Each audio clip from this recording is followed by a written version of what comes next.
दो दोस्त थे। एक राजा का लड़का था और दूसरा एक दरबारी का लड़का था। दोनों बचपन से ही साथ खेलते हुए बड़े हुए। भैया दूज का दिन था। दरबारी का लड़का राजा के लड़के से कहने लगा, यार कल मैं तुम्हारे पास नहीं आ पाऊंगा क्योंकि कल भैया दूज का त्योहार है। मुझे अपनी बहन के घर टीका कराने जाना है। ठीक है माँ, मैं भी अपनी बहन से टीका कराने जाऊंगा। कोई तो मेरी बहन होगी, मैं उसकी तलाश करूंगा। कभी तो वह मुझे जरूर मिलेगी। अगले दिन सुबह उठकर वह भी निकल पड़ता है और गांव गांव घूमता हुआ एक छोटे से गांव में आकर एक घर के सामने रुक जाता है, जिसके दरवाजे खुले होते हैं। और आंगन में एक महिला जिसका नाम सरिता था, वह चरखा चला रही होती है। उसका सूत बार बार टूट जाता। उसने आंखें उठाकर जब बाहर देखा तो एक लड़का खड़ा था। उसने उस लड़के से पूछा, भाई कौन हो तुम? यहाँ क्यों खड़े हो? उसको भाई कहते ही उसका सूत जुड़ गया। वह बहुत खुश हो गई। जब तुमने मुझे भाई कहा है तो मैं तुम्हारा भाई हूँ। अरे भाई, अगर ऐसा है तो मेरे बड़े भाग्य। आज भाई दूज वाले दिन मुझे भाई मिला। मेरे भी कोई भाई नहीं है। सरिता खुशी खुशी भाई को बैठने को कहती है, उसका टीका करती है, भाई को दाल भात खिलाती है। रात हो गई थी। दोनों ने बैठकर खूब बातें की। बहन, हम 7 भाई थे। 6 भाई शादी के समय ही गुजर गए थे। कुछ दिनों के बाद मेरी भी शादी है। वह थककर सो गया। सुबह उठकर भाई अपने घर के लिए चलने लगा तो उसने रास्ते के लिए कुछ दिन पहले बनाए लड्डू दे दिए। भाई पोटली लेकर चला गया। कुछ देर बाद सरिता बहन को याद आता है, वे लड्डू तो बासी थे, कहीं उन्हें खाकर मेरा भाई बीमार ना पड़ जाए। और यह सोचकर वह भागी भागी भाई को ढूंढने के लिए निकल पड़ती है। उसने देखा नदी के किनारे उसका भाई बेहोश पड़ा है। वह दौड़ी दौड़ी पानी लेने के लिए नदी किनारे पहुंची। पानी लेते हुए उसे कुछ आवाज सुनाई देती है।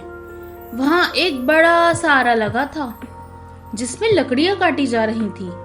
उसने सुना 2 व्यक्ति जो लकड़ी काट रहे थे वे आपस में बातें कर रहे थे। अरे भाई, इतने बड़े बड़े लकड़ी के गट्टे किसके लिए काटे जा रहे हैं? भाई, राजा के 7वें लड़के की शादी है।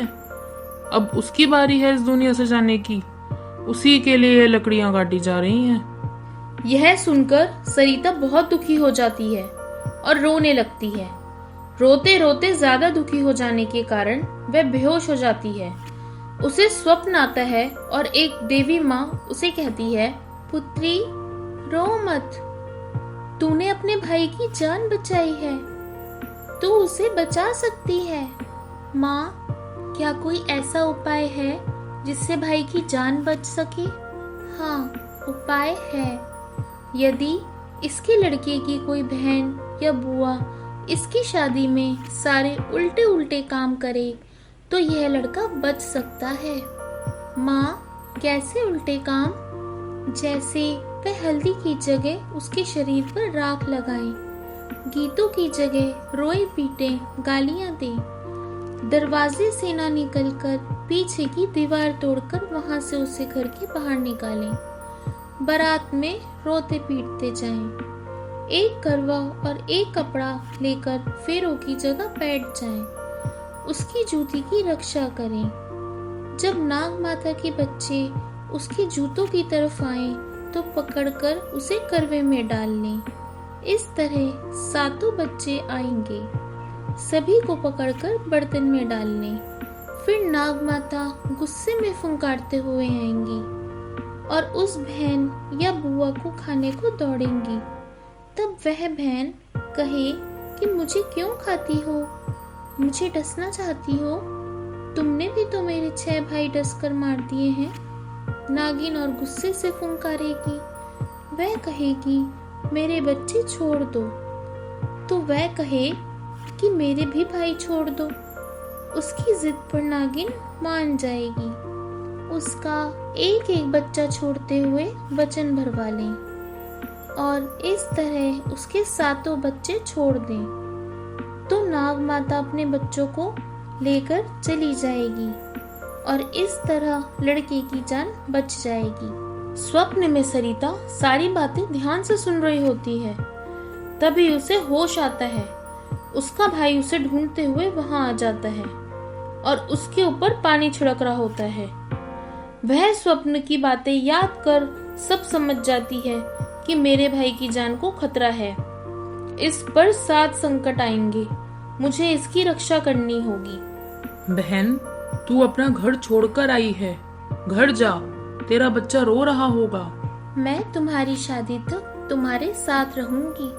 वह बहन की जिद के आगे झुक जाता है और उसे घर ले आता है, माँ से मिलवाता है और कहता है, माँ, ये मेरी बहन है, ये शादी तक यहीं रहेगी। ये तो बहुत अच्छी बात है, शादी में बहन बेटी का होना जरूरी है। यह कहकर माँ उसे लाड से खिलाती पिलाती है। शादी का दिन नजदीक आ गया था।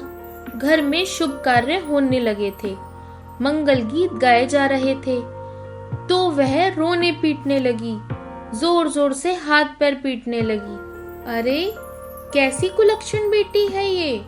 जब हल्दी लगाने की बात थी तो वह राख उठाकर अपने भाई को मलने लगती है।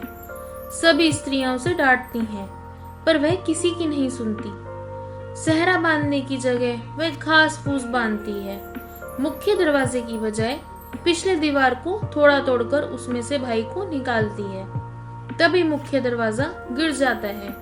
सभी लोग अचंभित हो जाते हैं और कहते हैं, अरे इसे कुछ पता है, इसने दूल्हे की जान बचा ली। अब उसे कोई कुछ नहीं कह पाया। उसने अपने भाई को पेड़ के नीचे बिठाने से मना किया। बारात चलने से पहले धूप में ही कुर्सी पर बिठा दिया। पेड़ थोड़ी ही देर में गिर गया।